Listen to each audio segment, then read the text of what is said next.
Justin Trudeau va avoir été premier ministre pendant pratiquement 10 ans. Mais qu'est-ce qui va rester des années Trudeau? Voici l'essentiel de son legs politique en 90 secondes. 10 ans en 1 minute, ça va être du sport. Pour ça, il fallait un accoutrement d'occasion. OK, on est paré.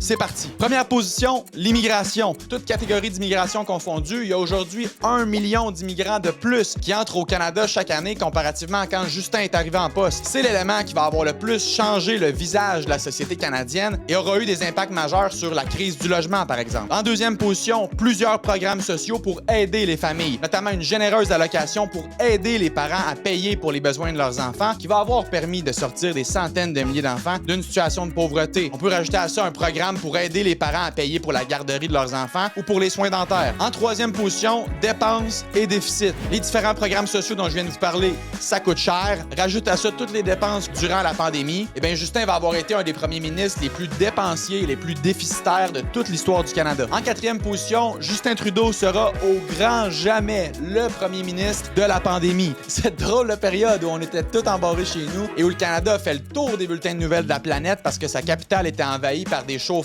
de camions fâchés. So what does that tell you? En cinquième position, la lutte contre les changements climatiques. Plusieurs mesures ont été mises en place, notamment la fameuse taxe carbone. Ça aura permis de faire baisser les émissions de gaz à effet de serre, mais on est encore bien loin des objectifs que le gouvernement s'est donnés pour 2030. Et en sixième position, la loi qui va avoir le plus marqué les esprits, et j'ai nommé la légalisation du cannabis. Toujours à ce jour, le Canada demeure un des seuls endroits au monde à avoir légalisé le pot au niveau national. Ah, ben, slack, il y a du sport.